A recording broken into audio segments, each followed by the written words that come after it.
Nous continuons notre petit tour d'horizon pendant ces élections départementales et régionales. Et aujourd'hui, j'ai le plaisir de recevoir le canton de Lourdes 2, notre territoire en action, avec Marjorie Dabat-Moutel. Moutel, oui. Moutel, pardon. Ainsi que Christian Ajus. Bonjour à tous les deux. Bonjour. On va quand même dire deux mots sur les deux remplaçants qui n'ont pas pu venir, qui sont... Une travaille. Donc Sylvie travaille, elle est employée et elle travaille là. Chez Infranor. Chez Infranor. Et Cyril, comme elle ne pouvait pas venir, on a dit, bon, les deux ne viennent pas parce que... Mais Cyril est une employée qui représente bien la sociologie de notre équipe. C'est une équipe de terrain, mais de gens qui travaillent et qui savent de quoi ils parlent, quoi ils travaillent. Et Cyril est l'adjoint au maire de Gèze-les-Angles. Premier adjoint. Très bien. Marjorie Dabat-Moutel, Oui. vous êtes mariée, vous avez 43 ans, vous avez 4 enfants. 4 enfants, exactement. De profession, vous êtes coiffeuse, Oui. mais comme vous venez d'avoir un enfant il n'y a pas très longtemps, vous êtes en ce moment mère au foyer. Voilà, c'est ça. Vous avez un joli parcours associatif, dont un à la Croix-Rouge. Tout à fait. Alors, j'ai été à la Croix-Rouge pendant environ une dizaine d'années. Au départ, parce qu'il fallait passer mon brevet de secourisme. Et puis, j'ai beaucoup aimé tout ce qui était aide sociale.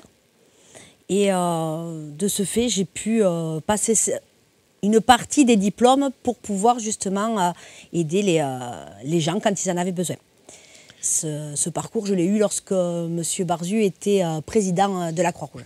D'accord, à Lourdes. Voilà, à Lourdes, tout à fait, rue du Bourg. Vous avez aussi aidé, parce que vous aimez ça, vous aimez vous impliquer, aux côtés du FC Le 11, parce que votre enfant donc, jouait au foot. Donc, voilà. Alors, j'ai mes deux garçons qui ont joué au foot. Oui. Mon papa en était le président. Donc, tout bêtement, j'ai pu participer lors de matchs ou de tournois à amener en fait mes petites mains pour aider quand il y en avait besoin. Mais toujours dans le bénévolat et sans avoir d'obligation. Donc, ça venait vraiment du fond du cœur. Très bien. Et puis aussi, parce que votre mari est joueur de rugby, vous l'avez suivi et bien sûr, vous avez également aidé le club. C'est ça, pareil. À Cap-Verne. Tout à fait, à Cap-Verne. Là, il était parti sur la Loubert où, avec le Covid, ça s'est arrêté. Donc, je n'ai pas pu aider. Mais effectivement, dès que je peux, j'essaye justement d'apporter ma contribution au sein des différents clubs. Alors, on va partir un peu à la découverte. Pourquoi vous avez décidé de suivre Christian Ajus et de vous lancer en politique? Vous étiez, vous m'avez dit, déjà sur la liste des municipales pour 2020. Oui. Alors, en politique, je suis toute neuve, comme on peut dire. Je suis partie avec Christian parce que tout simplement, il me l'a demandé. Et il me l'a demandé, il m'a fait confiance, il m'a laissé tout le côté administratif lors des campagnes municipales. J'ai pu découvrir les coulisses un petit peu des municipales et ça m'a apporté beaucoup et j'ai aimé ça. Je me suis rendu compte que là aussi on était proche des habitants et notamment des locaux. Donc quand il m'a dit on part au cantonal ou du moins au départemental, et bien j'ai pas dit oui, j'ai pas dit non, j'ai sauté et j'ai dit on y va. D'accord. Et vous voilà donc sur cette élection avec Christian Ajus. À mes côtés. Voilà, tout à fait. Voilà. On reviendra vers vous d'ici quelques instants. Oui. On va se tourner vers Christian Ajus. Alors Christian Ajus, à Lourdes, c'est quelqu'un de connu. On va prendre le temps, monsieur Ajus. Vous m'avez dit que vous souhaitiez faire un bilan de vos actions depuis ces nombreuses années. Christian Ajus, aujourd'hui, vous êtes retraité. Vous avez 74 ans et c'est avec beaucoup de fierté qu'on disait que vous avez papa de 3 enfants et de 6 petits-enfants. Vous m'avez dit que vous étiez de métier entrepreneur de paysage. C'est un joli terme. Oui, j'étais entrepreneur paysagiste, président de l'UNEP Midi-Pyrénées. Si vous voulez, on va sortir les titres parce qu'il y en a qui s'amusent, donc j'aime ça moi aussi. Oui. Je suis arrivé à Lourdes en 68. J'ai créé mon entreprise en 71. En 75, j'ai été président de la FCPE pendant 16 ans. Rappelez ce qu'est la FCPE pour les gens qui... Fédération de conseil de parents d'élèves des écoles publiques. J'ai été 16 ans président. Lorsque je suis arrivé à Lourdes, 50% des écoles étaient en préfabriqué. À la fin de mon mandat, toutes les écoles de Lourdes publiques étaient en dur, ce qui, pour moi, est la meilleure des choses. La jeunesse d'un pays se respecte et l'école est la pépinière d'un pays. J'ai des formations professionnelles, peut-être. Après, j'étais président des parents d'élèves pendant 16 ans. J'ai été président de la défense du Gave. J'ai été vice-président de la défense du lac et de son environnement. C'est pour ça que notre lac glaciaire est encore protégé, parce qu'on a mené beaucoup d'actions. On a empêché qu'on bétonne ou qu'on y fasse n'importe quoi. On avait loupé sur le golfe de Lourdes où on avait combattu le projet parce que j'estimais que c'était le 19e trou municipal, ce qui se confirme. 250 000 € de pertes sèches tous les ans pour la mairie de Lourdes. Après, j'ai été président là, sur la défense du lac de Lourdes. Le comité de vigilance. Après, j'étais dans le bureau du club de basket. J'étais président du club de baseball qu'on avait créé. Avec vos enfants. Avec tous les enfants du quartier. Oui. Et nos enfants sont arrivés jusqu'en championnat de France. Et même, ils avaient été faire un tournoi international à Eindhoven. Donc, vous voyez qu'on n'est jamais resté inactif. Mais nous, on a fait du concret. J'ai jamais fait de la politique pour mes intérêts particuliers. Ça m'a coûté beaucoup. Mais quand on a des convictions, il faut les défendre, même si ça le coûte financièrement, parce que je pense que les convictions passent avant l'argent. L'argent, ça va, ça vient, comme disait l'autre, mais ce n'est pas une fin en soi. Après, j'étais au comité de vigilance, qui a 18 ans d'âge, et là, on travaille beaucoup. Je dois avouer qu'on s'en sert beaucoup juridiquement, et qu'il est très efficace, parce que beaucoup de gens maintenant viennent nous voir, même hors département. Donc, on a une structure qui commence à être connue, parce qu'elle est efficace, et qu'on a un avocat qui est très sérieux là-dessus, qui nous permet de faire avancer un tas de dossiers où on pensait qu'il n'y avait aucune possibilité en face des hommes politiques et compagnie, et qu'il y a toujours des possibilités d'aller au tribunal administratif. Il ne faut pas croire que le tribunal administratif, c'est quelque chose d'abstrait. Si les gens ont un problème avec une municipalité, rien ne les empêche d'aller au tribunal administratif, et qu'ils sachent que le comité de vigilance sera là à les défendre pour les problèmes, certains problèmes inhérents, où les gens ne savent pas à quelle porte taper. Je dois avouer que dans le système français, il y a trop de gens qui doivent tout savoir. On estime que les citoyens doivent savoir toutes les lois de la République, quand les lois évoluent toute la journée et qu'on en transforme certaines qui servent à rien, mais ça c'est une autre paire de manches. Et donc, nous, on a traité beaucoup de dossiers et on essaie de faire avancer au maximum les gens et surtout les conseillers, parce que ce qui me surprend, par exemple, c'est de voir l'ignorance des gens sur beaucoup de dossiers. Après, on est contre la fermeture des hôpitaux de proximité. On continue là sur ce projet. Et il faut que vous sachiez que l'hôpital se ferait à 200 mètres à vol d'oiseau d'un aéroport, ce qui me paraît catastrophique. Même pas dans le tiers-monde, on ferait un hôpital à cette distance-là. Mais est-ce qu'il paraît que dans le Haute-Pyrénées, on est plus fort? Et on le combattra jusqu'au bout. Parce que les hôpitaux de proximité sont une nécessité. On est 66 millions d'habitants, on était 55 millions. Et on n'aura pas moins d'hôpitaux avec 65 millions qu'avec 66 millions. Sachant que sur le site Bastamag, l'État décide encore de fermer 3000 lits. Je crois que là, il faut arrêter de plaisanter. On n'est pas dans le tiers-monde, d'accord? On veut des hôpitaux de proximité, ce qui est une nécessité. Donc vous êtes contre ce projet d'un hôpital unique pour le département des Hautes-Pyrénées? Je suis contre. On m'a vu faire en permanence. On a plus de 10 000 signatures dans le département. On continue à faire signer. Il faut que les gens se motivent pendant la campagne municipale. Je vous ferai remarquer qu'on a passé beaucoup de temps à faire signer, hein. Au municipal, déjà, j'étais contre. Et je suis surpris que des gens qui ont vécu grâce à l'hôpital veuillent le tuer. Mais ça, c'est une paire de manches. À chacun sa philosophie. Moi, je défends ce qui est nécessaire, sachant que l'hôpital de Lourdes va jusqu'à Gavarnie. Et que de Lourdes à Gavarnie, il faut 50 minutes. Alors, donc, ce n'est pas un luxe. Et l'hôpital de Tarbes va jusque dans le Gers. Donc, c'est nullement des luxes dans les Hautes-Pyrénées, hein. Vous êtes présenté à ces élections. Alors, bien sûr, à l'époque, elles s'appelaient les élections cantonales. Après la réforme, elles s'appellent maintenant les élections départementales. Vous me disiez, depuis 1989, sans interruption. Oui, parce que j'aime l'affaire publique et que j'ai toujours voulu m'investir dans le débat public. Parce que j'estime que quand les élections que j'appelle cantonal, mais on l'a fait départemental. C'est vrai que sous M. Valls, on changeait les noms comme qui rigolent. Ça les amuse de changer le nom, mais le fond est le même. Alors moi, j'appellerais toujours les élections cantonales parce que je ne vois pas qu'est-ce qui change. Hein. Les budgets sont les mêmes, les attributions sont les mêmes. On change les mots, ça amuse, mais ça ne change pas le fond. Et je me suis toujours obligé à m'investir pour parler pour les citoyens. Aux dernières élections, j'avais dit non aux compromissions et à la gestion sérieuse du département. Et il fallait que les citoyens se sentent concernés par un conseiller départemental. J'aimerais que beaucoup de citoyens me disent à quoi sert un conseiller départemental, parce que nous, quand on pose la question, ils se demandent, c'est comme les conseillers régionaux. Une fois les élections passées, on ne les connaît plus. Donc on ne les voit plus. Alors, à peine les élections arrivent, avant les élections, vous les voyez ressortir comme le muguet tous les ans. Ils ressortent là d'un coup, puis on ne les voit plus.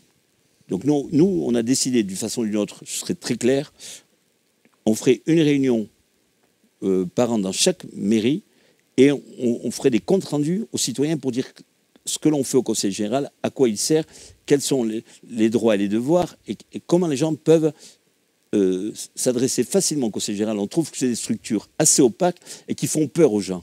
Et nous, ce que l'on veut, c'est que le Conseil départemental s'ouvre aux gens, pas soit fermé. Les gens ne savent pas, ils ont très peur. Quand tu vois le Conseil général, c'est à côté de la préfecture. Alors, déjà, aller voir le préfet, on dirait que c'est le bout du monde. Nous, on y va régulièrement parce que moi, j'estime que la préfecture, c'est la maison du peuple.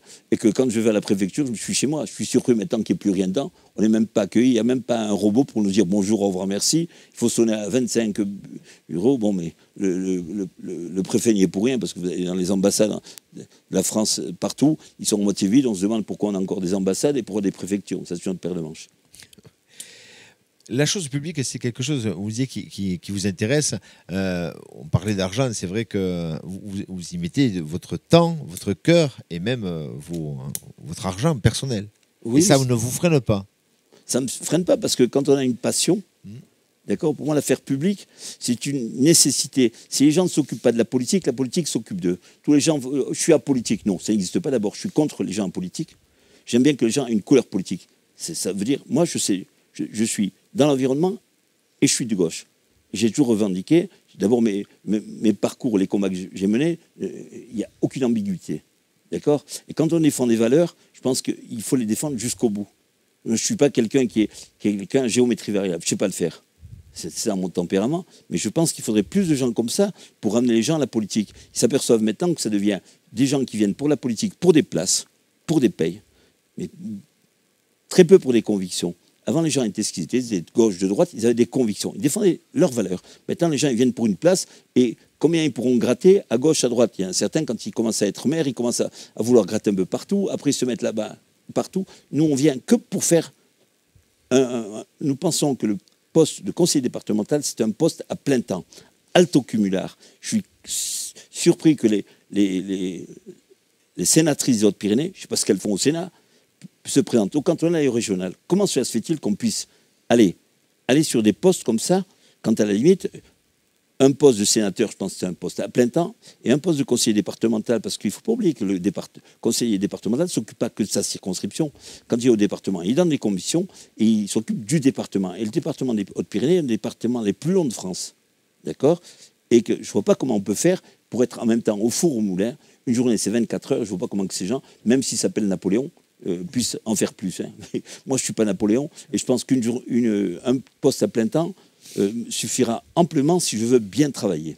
Pourquoi avoir choisi le canton de Lourdes 2 par rapport à celui de Lourdes 1?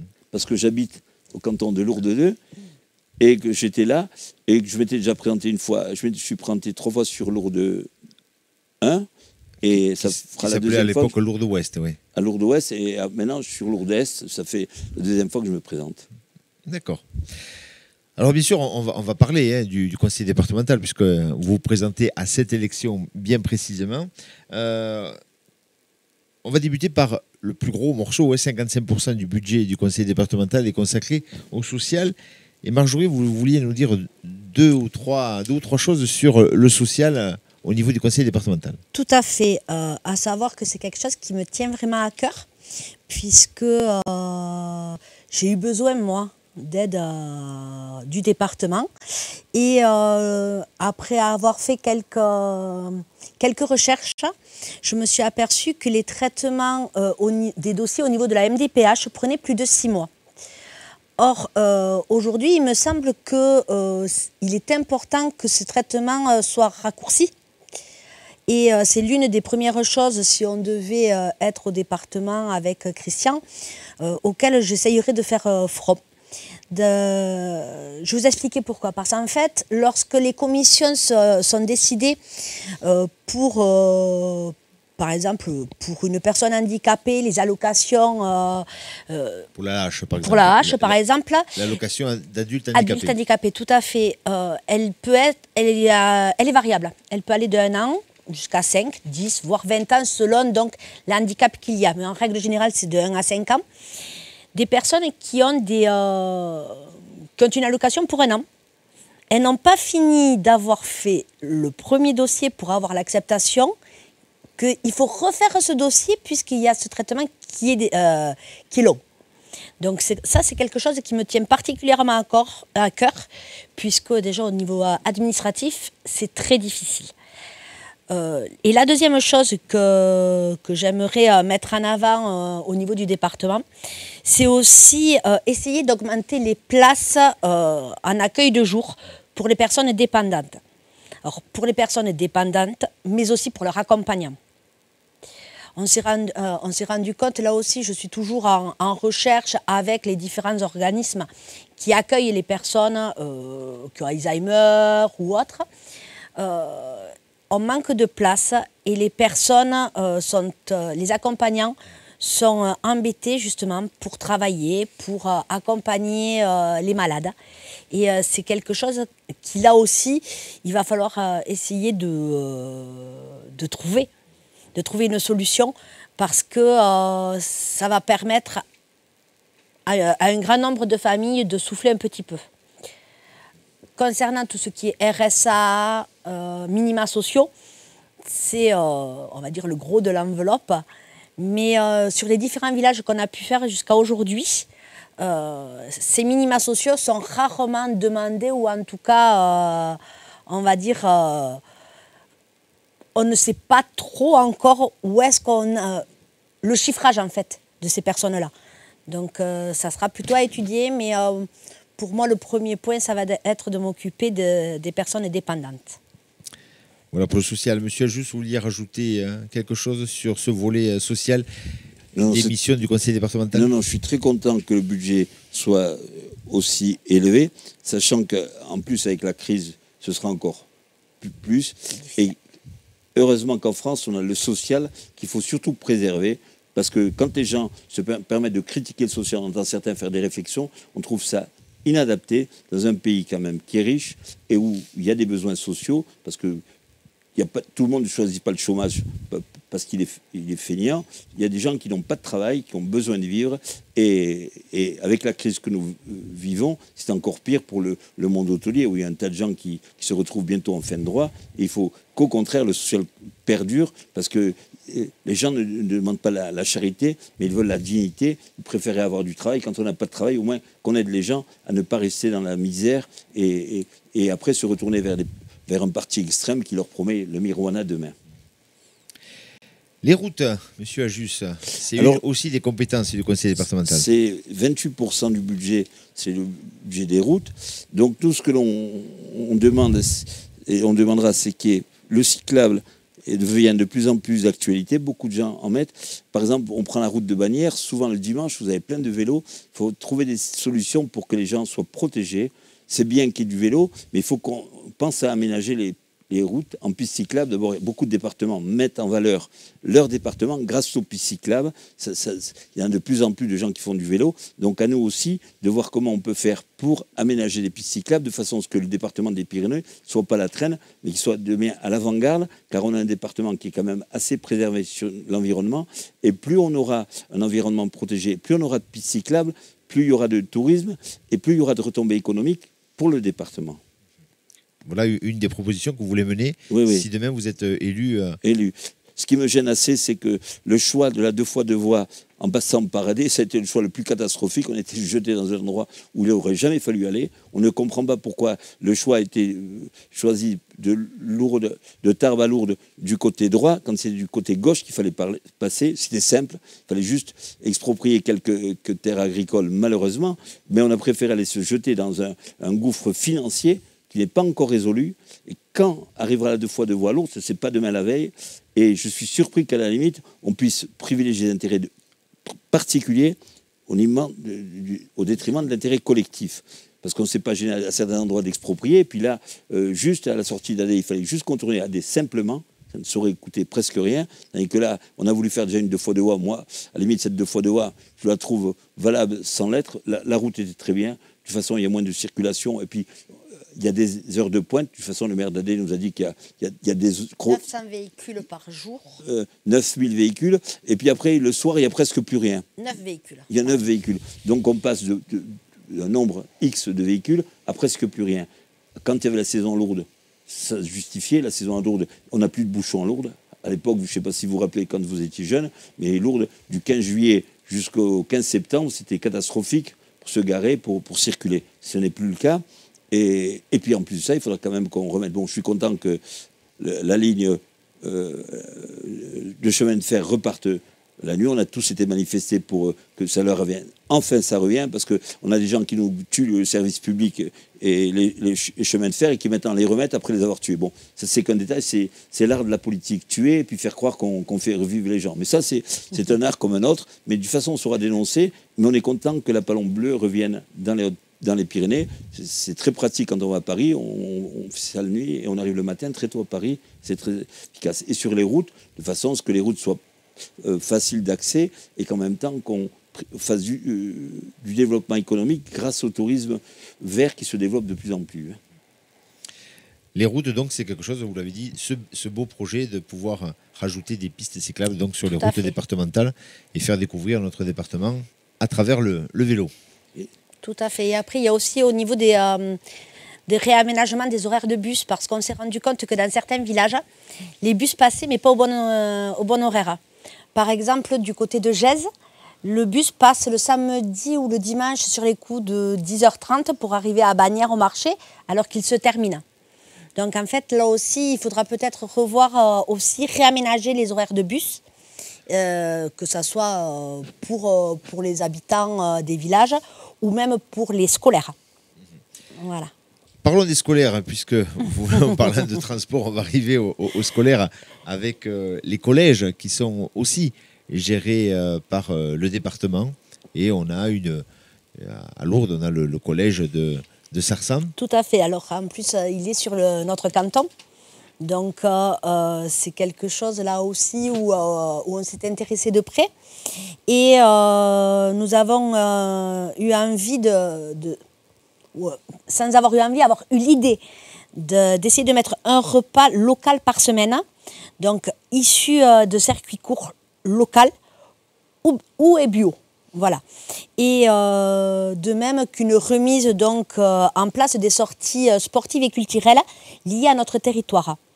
Le collège à l'heure actuelle, alors c'est vrai que les conditions sanitaires sont difficiles, mais il faut arriver à faire connaître le territoire par les jeunes. Actuellement, ils s'en vont.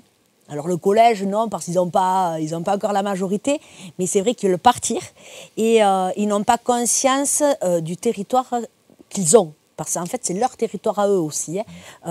S'ils arrivent à voir la beauté de la nature qu'il y a, les facilités qu'il y a d'accéder au travail, parce qu'on est quand même qu'à 1h30 de la montagne, de la mer, de Toulouse, il faut essayer justement de la ramener. C'est qu'il faudrait leur donner un peu le goût à ces enfants des métiers de la montagne, par exemple, ou de l'environnement. Tout à fait. Et dès le plus petit âge. Dès la préadolescence, en fait. Dès la préadolescence, les sorties de ski.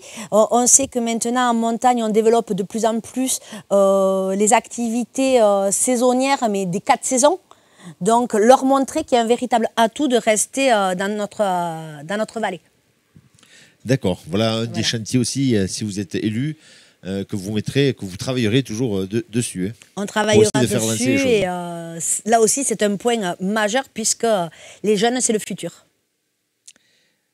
Voyons maintenant le volet avec vous, Christian Just. Attendez, sur le collège. Oui, sur les vous vouliez collèges, rajouter, moi, pardon, je des parlerai choses. sur les collèges, mais sur les collèges, sur tout le département aussi. Il faut savoir qu'à la limite, les collèges sont des structures très intéressantes et il faut qu'on arrive à ne pas arriver à garder. Bon, c'est pas la compétence du conseil départemental au niveau de tout ce qui est enseignant, mais avoir une diversité au niveau des langues aussi, parce que plus on a de langues, à une époque, sur Lourdes, ils voulaient fermer l'italien et l'anglais, on avait réussi à empêcher ces fermetures de postes, parce qu'il faut savoir qu'on est des départements touristiques, et plus les gens ont de langue, plus ils sont compétents, efficaces, et nos lycées doivent être, nos collèges doivent être au top niveau, parce que je pense que les enfants qu'on reçoit doivent être reçus dans de très bonnes conditions, de façon à apprécier, et à rester là et à donner à notre département l'image qu'elle respecte la jeunesse. Parce que quand on a de jolis des bâtiments bien entretenus, bien faits, c'est aussi le respect de nos enfants.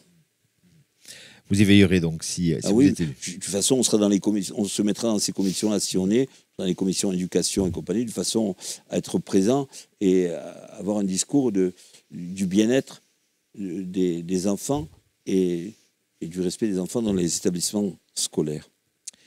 La culture, le patrimoine et l'environnement et aussi des chantiers du département. Et là, je crois que vous avez pas mal de choses à dire, monsieur Just. Alors, sur la culture, je pense qu'on a un département qui est quand même assez sinistré. Le département finance le Méridien, mais on aimerait bien qu'il y ait plus de culture. De toute façon, un département s'enorgueillit d'avoir un niveau de culture assez haut. Au niveau de Bagnères, ils travaillent plus, mais ils ont une culture de tout ce qui est depuis très longtemps, tandis que Lourdes, c'est vrai qu'à une époque, on a été pris par la saison et tout, que la culture n'était pas quelque chose qui était pris trop en compte. Maintenant, on s'aperçoit qu'à la limite, la culture, c'est nécessaire. De toute façon, plus les gens sont cultivés, moins ils sont extrémistes, et plus ils sont cultivés, plus c'est intéressant de discuter avec des gens qui savent et qui veulent apprendre. De toute façon, par la culture, on peut amener les gens, depuis très jeunes, à faire de la musique. Je vous donnerai un chiffre fort simple. Le Venezuela, qui était un pays qui n'avait rien, le président vénézuélien avait donné des instruments de musique. Ils ont réussi à avoir un orchestre philharmonique et un chef d'orchestre qui est mondialement connu. Vous savez, quand on veut promouvoir de la culture, il faut que les services publics donnent les moyens. Je pense que les instruments de musique coûtent cher. Il y a un tas de gosses qui ne font pas de la musique parce que acheter une clarinette, n'importe, c'est pas donné, ou un instrument, un violon et tout. Moi, j'avais fait du violon, j'ai jamais été très bon, mais ça, c'est notre paire de manches. Mais j'en ai eu fait quand même. J'ai eu la chance d'avoir des parents qui voulaient qu'on apprenne. Et je pense qu'il faut qu'on arrive à former nos gens sur un tas. Il y a la culture, mais il y a la musique. Et plus on ouvre l'esprit aux gens, plus ils sont intéressés, plus ils respectent en même temps leur patrimoine et leur environnement. Il faut dire qu'on a sur le canton Lourdes 2 un patrimoine bâti magnifique, un patrimoine arboré qu'il faut défendre. Je défendrai comme j'ai toujours fait. Rassurez-vous, les arbres, j'estime que ça fait partie de la vie et c'est en même temps de l'histoire. Par exemple, on a la chance à Lourdes d'avoir un platane. Il y a peut-être 200 ans d'âge, 300 ans d'âge. Il n'y en a pas beaucoup. Il y en a d'autres qu'on a réussi à sauver, qui ont failli avoir massacre à la tronçonneuse. On les a quand même bien défendus et puis on les défendra encore. Faites-nous confiance de ce côté-là. Moi, quand on touche à un arbre, on me touche un peu à moi. Je suis paysagiste et je sais ce que c'est que l'arbre. Et j'estime que l'arbre, c'est la vie. Et puis, c'est le respect des générations futures. Donc, sur la culture, on donnera le maximum. Et ce que l'on veut mettre dans notre programme, c'est la mise en valeur de tout notre canton parce qu'il y a aussi de l'histoire. Il y a par exemple les ardoisières. C'est de la culture et c'est de l'histoire aussi. Il faut que les gens sachent que sur la vallée de Castel-Loubon et tout, il y a X ardoisières. Il y a des gens qui ont travaillé, qui ont montré, et ces ardoises auraient donné encore. Et je préfère des fois qu'on achète de l'ardoise française que l'ardoise espagnole. Et lorsqu'on avait fait des travaux à la ville de Lourdes, on avait pris de l'ardoise française, on avait fait économiser à la ville de Lourdes 10 000 € quand même, hein, en achetant un produit local. Alors nous, on est pour quand on peut, consommer local, faire travailler local, aussi bien sur tout ce qui est produit comme style l'ardoise ou n'importe, et puis mettre en valeur le patrimoine bâti et arboré et historique du canton et du département. Vous pensez que cette culture et les choses que vous voulez mettre à l'avant pourraient aussi inciter à faire progresser le tourisme ? Et bien sûr, parce que vous savez que les gens, si le département sait se vendre médiatiquement, je vois les départements qui savent se vendre, vous voyez, tiens, venez visiter mon département, il y a ça. J'ai jamais vu les Hautes-Pyrénées se vendre, hein. Je ne sais pas pourquoi ils ne se vendent pas, mais ça c'est une paire de manches. Il faudra demander pourquoi on communique très mal sur ce qu'on a dans les Hautes-Pyrénées, parce qu'on a quand même un patrimoine bâti magnifique, on a de la montagne. Il ne faut pas oublier que les Hautes-Pyrénées sont, quand les gens qui veulent venir habiter dans les Pyrénées, ils sont à 1 heure de la montagne, à 1h30 de la mer. Hein. Donc on est très près de tout. Donc on a un territoire qui n'a pas été saccagé. Heureusement, on n'a pas fait comme les Alpes. Et heureusement qu'on n'a pas écouté un tas de spécialistes en désenclavement qui voulaient mettre des routes partout, nous saccager le département. On a réussi à empêcher ça. On a un département assez naturel. Et je pense qu'il y a des gens qui ont de plus en plus envie de revenir vers la nature. Et il faut que nous, on sache le mettre en valeur tout en respectant l'environnement exceptionnel qu'il y a dans les Hautes-Pyrénées. Alors, dans les politiques volontaristes du conseil départemental, vous qui faites le tour des communes, il y a ce fameux phare, le fonds d'aménagement rural. Est-ce que vous serez pour toujours qu'on le continue, ce phare, si vous votez le budget, ou pas? Quelle est votre vision sur le phare? Non, mais la vision sur le phare, c'est une nécessité. À la limite, c'est de l'argent qu'ont besoin les mairies. Ce qu'on ne veut pas, c'est que ce soit la charité. Donc on veut que le budget soit bien fait. Et plus les cantons, les villages sont pauvres, plus on doit les aider. Comme au niveau de la PAC, on donne plus à ceux qui ont le plus. Nous, on veut qu'on donne plus à ceux qui ont moins. Donc on jouera l'opposé. Ce que l'on veut, c'est que le phare existe. Mais ce n'est pas que ça. C'est-à-dire que le phare, ce n'est pas juste faire la charité aux maires des villages. Hein. Nous, ce que l'on fera, c'est une réunion par an dans chaque mairie pour discuter avec les gens quels sont leurs besoins.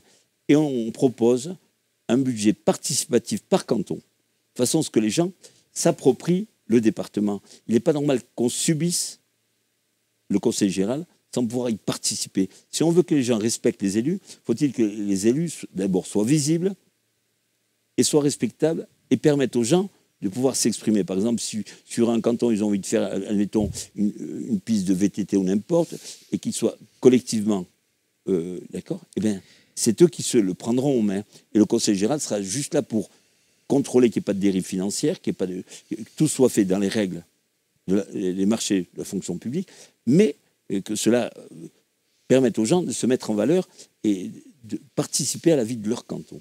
Alors, si demain, tous les deux, vous êtes élus, comment vous allez mettre en place cette visibilité? Comment on va pouvoir vous joindre? Comment vous allez faire pour garder ce contact avec les gens? Donc on a l'intention de voir les maires une fois par an et après d'informer les citoyens du travail qui est fait. Oui. Par conférence de presse, ce qu'on sait pas mal faire, d'accord, et au cas par bulletin d'information. Vu qu'on est le canton qui a le moins d'élus. Il faut savoir qu'on est Lourdes 2, c'est le canton qui a le moins d'élus. Il y a 7600 élus, hein, c'est le canton avec le moins d'élus sur le département. Et informer les gens, pour moi, c'est une nécessité. Ça ne coûte pas cher d'envoyer une fois par an un papier pour nos positions sur le vote. Donc on travaillera pour le bien collectif. On ne votera pas en fonction d'un président, mais en fonction de nos convictions. Sur les budgets, sur les actions qui seront bonnes, on les votera. Celles qui ne seront pas bonnes, eh bien, on dira non et pourquoi, comme on a toujours fait. Mais on fera de la politique au sens noble du terme, pas en fonction de dogmes préétablis. Comment vous allez vous positionner sur la majorité départementale? Vous serez, comme vous dites, vous pourriez voter pour ou contre, ça dépendra du projet présenté, du coût, et si cela nous convient ou pas. Si ça ne nous convient pas, on dira non, et on dira pourquoi. Et si ça nous convient, on votera. On veut le bien du département. On veut pas, c'est pas pour nous. On n'y vient pas juste pour. On vient pas en tant que cumulard déjà. On vient en tant que citoyen responsable. Donc on participera. Comme quand j'étais à la mairie de Lourdes, j'étais un opposant. J'ai toujours travaillé pour le bien de la ville. Jamais travaillé contre la ville. Donc on pourra me dire tout, mais j'ai toujours travaillé pour le bien public.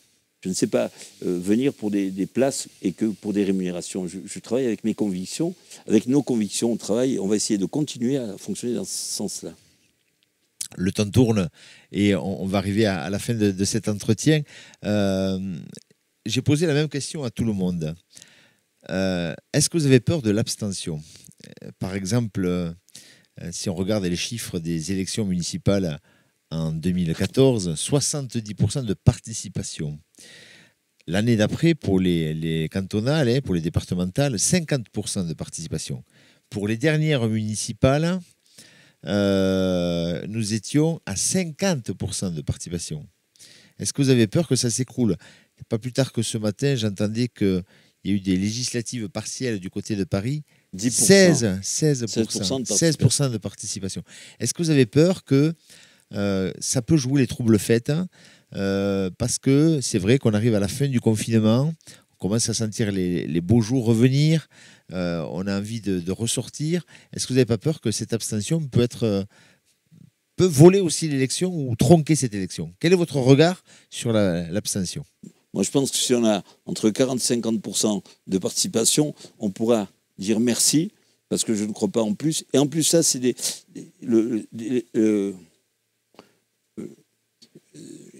gens qui se présentent au conseil départemental ne sont pas tellement connus. Les gens ne voient pas la nécessité. Le problème, les maires et tout savent à quoi ça sert. Après, le citoyen en sait très peu. Donc le problème, il y a l'ignorance, plus le fait de l'abstention qui s'accrue de plus en plus parce que les gens font plus confiance à la politique. Et tant qu'on n'aura pas redonné confiance à la politique aux gens, eh bien, on ne peut pas se plaindre d'avoir de plus en plus d'abstention quand les gens sont de plus en plus déçus par la politique. Il faut que les hommes politiques qui nous dirigent se mettent bien en tête que quand on ment et quand on triche toute la journée, on ne peut pas demander aux gens de venir vous cautionner. Arrive un moment où les gens ne vont plus voter parce que ce qui serait bien, c'est que le vote blanc soit pris en compte et qu'un vote blanc a plus de temps, l'élection soit nulle, c'est tout. Tant qu'on ne voudra pas, ils se voilent la face pour les raisons fort simples, c'est qu'ils savent qu'eux sauteraient aussi.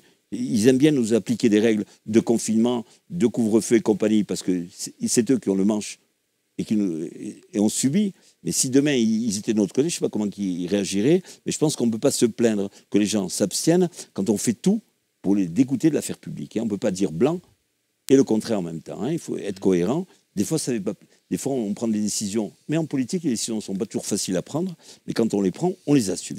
Qu'est-ce que vous diriez aux gens qui peut-être n'ont pas envie d'aller voter? Qu'est-ce que vous pouvez leur dire pour leur dire venez voter? C'est important. Il suffit de regarder Facebook, Lourdes et ses vallées. Nous avons fait une page où effectivement, quand on parle d'abstention, il y aura peut-être beaucoup d'abstention, mais on peut voir quand même que les gens s'intéressent à la vie de leur village.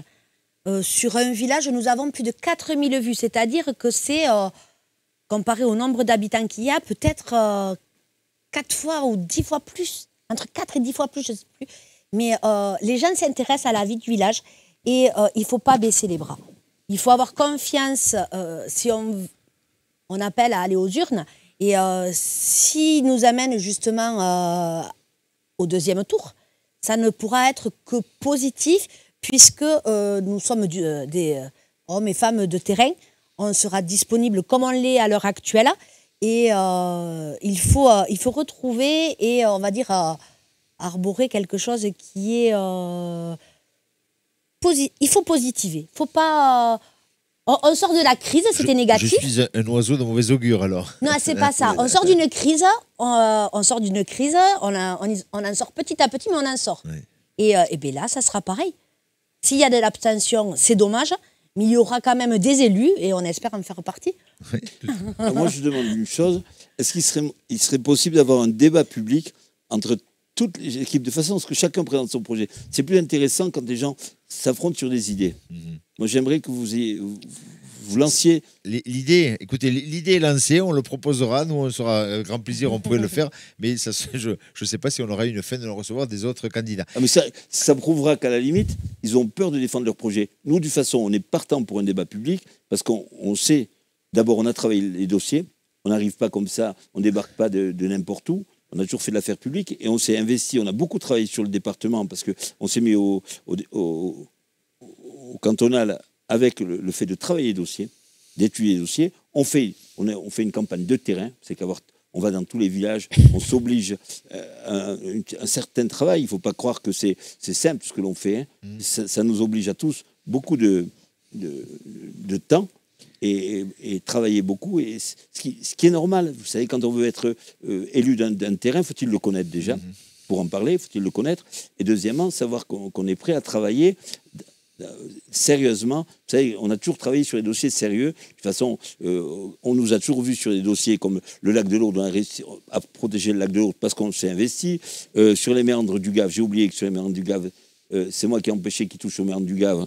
À l'époque, en tant que conseiller municipal, j'avais fait voter une motion et j'avais gagné. Et sur les antennes Free, on les a bloquées, mais on veut qu'elles s'arrêtent complètement. On a gagné, et pour l'instant, ils les font fonctionner. On ira en jurisprudence. C'est pas normal que Free passe au-dessus des lois. Je pense qu'il y a les lois de la République. Comment vous voulez que Le système fonctionne, vous gagnez, vous avez perdu. C'est moi qui ai été dédommagé par la ville de Lourdes parce que je vous ai fait condamner. Et Free travaille, lui. Non, mais attendez, il va falloir qu'on voie. On est en appel pour l'instant. C'est moi qui ai gagné.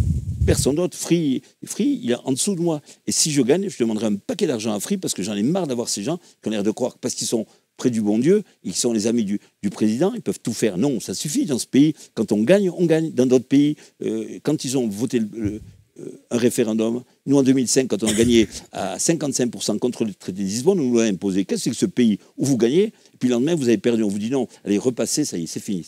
Non, on continue. Par contre, c'est vrai que justement, quand on parle aussi du département, il faut savoir qu'on a l'intention de faire une création de régie des eaux. Ah oui. On a amené effectivement... Alors, très rapidement, parce que très rapidement, mais c'est quand même important oui, parce que au niveau financier, pour les locaux, ça change du tout au tout et Christian va vous en parler un petit peu. L'eau et l'assainissement est une compétence de l'agglo. Il y a une compétence de l'agglo, mais on a trouvé un texte de loi. Dites-moi. Et on compte faire sortir ces compétences parce que, de toute façon, ce n'est pas que dans la Haute-Pyrénées. Dans toute la France, de toute façon, cette loi nôtre, c'est une loi mal faite, faite à la vitesse pour dépecer les villages. Tous les petits villages vont passer à la toise. On leur fera payer l'eau et l'assainissement quand ils n'en ont pas besoin. Au détriment de structures, on leur surfacture le coût. Et en plus de ça, on vous vend de l'eau chlorée avec de la javel. C'est vrai que le coût du chlore et de la javel a augmenté par 2 ou 3, et donc le prix de l'eau augmente par 2 ou 3. Nous, ce que l'on veut, d'abord, l'eau est un bien public, ça doit devenir une régie départementale de l'eau. Pas gérer, on n'a pas besoin de Veolia. Merci, on a donné. Parce que quand on vous fait travailler Veolia, vous faire travailler les actionnaires, c'est pour eux que vous travaillez. Donc nous, l'eau, d'abord, on est un département, on est un réservoir d'eau. C'est pas normal qu'on paye l'eau plus cher que dans les Landes et dans un tas de départements. On a l'eau à côté et on la paye très cher. Non, il faut que l'eau soit à un prix raisonnable, d'accord ? C'est un bien public et on fera tout pour que ça le reste. De toute façon, ça va être dans le débat. Il va falloir qu'on nous explique pourquoi l'eau, le prix de l'eau depuis que c'est rentré à Grande Aglo a été multiplié par 2 à 3 dans toute la Grande Aglo. Pour quelle raison ? Ça n'a aucune justificative ni financière, ni intellectuelle, vu que tous les villages qui l'ont donné avaient refait tout leur circuit. Qu'est-ce que ça veut dire, ça ? Pour moi, c'est du vol en bande organisée. Mais nous, on fera tout pour aller en juridiction, pour permettre aux maires de leur donner les informations de façon à ce qu'ils puissent revenir sur une compétence qu'ils peuvent reprendre. De toute façon, il y avait jusqu'en 2026. Je ne comprends pas pourquoi on a forcé la main aux maires de tous ces villages qui avaient la loi qui pouvait leur permettre d'aller jusqu'en 2026. C'est ce que je veux dire. Pourquoi dans ce pays, ça fonctionne si mal ? Il y a des lois, il y a des possibilités, et les préfets viennent comme ça en seigneur, alors ils arrivent, c'est eux qui décident. La République, c'est nous. Non, la République, c'est pas eux. La République, c'est la République. Mais quand vous avez possibilité d'avoir la gestion jusqu'en 2026, pourquoi on vous l'impose en 2000 ? Pour quelle raison ? Et on vous fait croire, et on n'explique pas aux maires qu'ils ont d'autres cours. Moi, qu'à la limite, certains soient d'accord pour donner l'euro. Ça, c'est leur problème. Ils assument devant leurs concitoyens. Parce qu'après, quand les notes arrivent, il ne faut pas qu'on dise aux gens « Ah, mais je suis pour rien ». Non, tu es pour quelque chose. Quand tu es le maire d'un village ou d'une ville, tu dois assumer. Tu ne peux pas prendre une décision à la Grande Aglo, faire le beau et accepter qu'on te fasse voter tout le contraire. Et puis quand tu arrives à la maison, tu dis « Ah, mais vous savez, il faut payer. Ah, mais c'est pas moi, c'est la Grande Aglo ». Non, c'est d'abord celui qui vote. Et puis, j'avais un ami qui s'appelait Pierre Montoya, qui a toujours été contre cette logique de tout brader, et il avait raison. C'est le seul qui avait raison, puis maintenant on vient tous le voir en lui disant Pierre, on ne comprend plus. Non, mais nous, on a compris. Et ce que l'on veut, c'est que l'eau est un bien public, ça doit revenir dans une régie départementale de l'eau. Ça se fait dans les Landes. Il y a un tas de départements qui l'ont fait. Rassurez-vous, ils ne se plaignent pas. Hein. Il n'y a que nous qui pouvons nous plaindre du surcoût du prix de l'eau, sachant pertinemment que l'eau, nous l'avons ici, nous. Hein. Lourdes, on a 4 km, et partout, dans tous les villages que l'on fait, qu'à présent, ils l'ont. Hein. Voilà donc pour l'eau. On termine juste par la question que j'ai posée à tout le monde, en très court, hein, parce que là, on va commencer à être hors délai. Pourquoi voter pour vous ? Qu'est-ce que vous pourriez dire aux gens qui nous écoutent ? Pourquoi il faudrait voter pour vous ? Ben, pourquoi il faut voter pour nous ? Parce que nous, de toute façon, on a toujours travaillé pour le bien public. D'accord ? On est politique et on le revendique. Parce que moi, les gens en politique, je n'apprécie pas du tout, parce qu'au moins, on sait où je suis, on m'a vu, on m'apprécie, on ne m'apprécie pas, mais ça, ce n'est pas une question d'appréciation. Quand on fait de la politique, il faut avoir des valeurs. Et nous, on défend des valeurs. Et je pense que défendre des valeurs, c'est déjà pas mal par les temps qui courent. Je pense que beaucoup de gens ont fait confiance à une présidentielle des gens, puis s'aperçoivent que les valeurs, il n'y en avait aucune. C'est-à-dire que nous, ils peuvent nous faire confiance qu'on ne reniera pas nos engagements et qu'on les défendra le plus près et constamment. Oui, et puis parce que je suis nouvelle et que j'ai encore un vocabulaire, on va dire, facile pour que tout le monde puisse nous comprendre. Voilà, très bien. Merci beaucoup.